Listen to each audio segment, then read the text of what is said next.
I picked up this pre-made wooden box at TJ Maxx for about $8.99 or so. And we're going to add some engraving and hopefully turn it into a nice little Christmas gift. It's going to be a busy video, but I'll try to keep it as short as possible.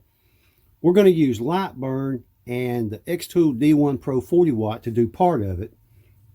And the rest of it we're going to do with xTool Studio and the xTool F1 Ultra. So it was chilly when I got out here this morning. It's about 13 degrees. And I came out and turned the heaters on. Got it up to about 60 now. That's a safe range to turn the lasers on. So let's hop into LightBurn and get started. Okay, we're in LightBurn. And on the right, this is going on the drawers. And this piece on the left is going on top. I got this border out of AI, ChatGPT, and once I got the border, I turned it into this lattice on the left. The font is Academy engraved, and the good thing about that is you can set it for line, and it'll still look engraved when it's done. So this one's the 40 watt. I've got the engraving set for a speed of 20 and a power of 30. So we're going to set it up.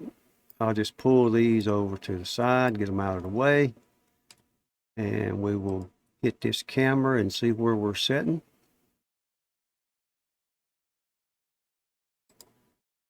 It takes a little longer to come up now with the newer version 2.0.05. All right, so we're set. We're going to do this. I'm going to do the engraving first, and the way I do it is I don't use air for the engraving, especially if it's not deep. And then when I do the cut, I'll come back and turn the air on for the cut.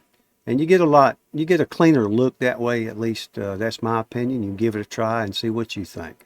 All right, folks, we will jump over to the laser and get this going.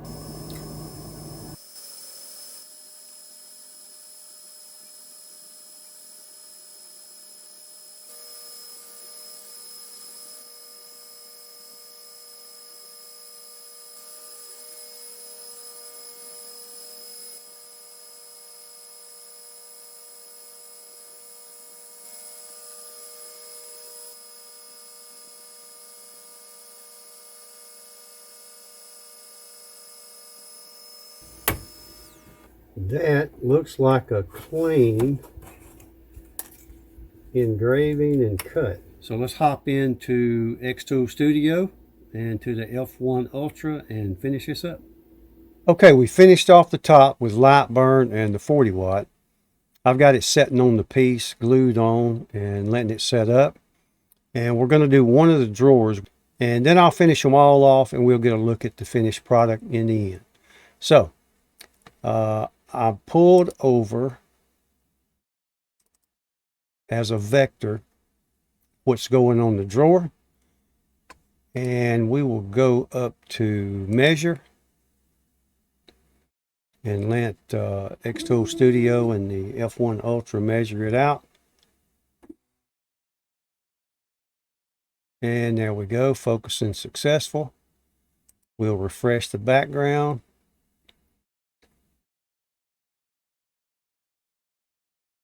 And we'll have to straighten that up, but let's go up to unknown material. And we're going to choose 1/8 inch basswood. And we'll click apply.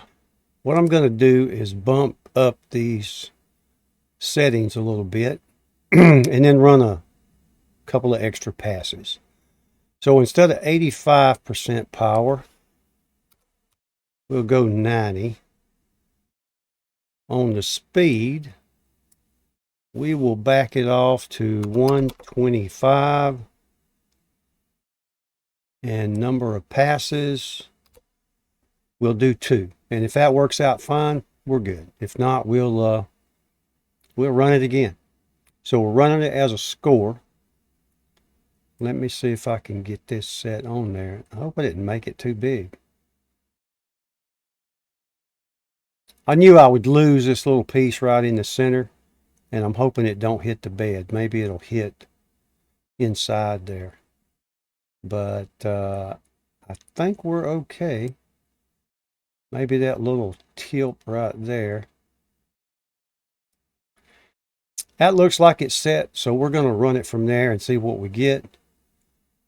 And I'm going to click process, close this cover down, hit start, and then hit the button on the control panel. We'll jump to the other camera.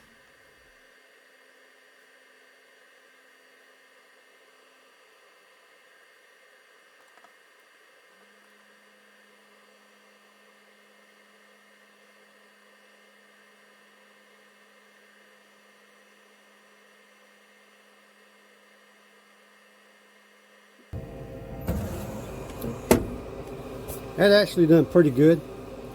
Let me do the other three, and then we'll take a look at the whole thing put together. I wish I hadn't left that line around it. I think I initially intended that to be a tool and to remove it, but you know how things go when you're doing this. You forget to do stuff. All right, let me do the other three, and we'll come back and look at everything together. Okay, well, here's the finished piece. Let's take a look at that top. And I was concerned that the engravings on the front would not be as dark because of the F1 Ultra, but by making some slight adjustments to the standard material settings that xTool Studio had, it worked out. So I hate that I left this line here, but in LightBurn I intended that to be a tool and I didn't remove it. My own fault. So just be more careful than me and you'll be all right. So you can easily pick up things that are fairly cheap in the store, make gifts out of them with a little laser engraving, and even make some profit if you find something that is in stock regularly at some store and make some slight adjustment to it and then add it to your website and sell it. So if you got questions, let me know. I appreciate questions, comments, and I appreciate you folks taking time to watch. So just check back often for new videos. Take care, and we'll see y'all next time. Thank you.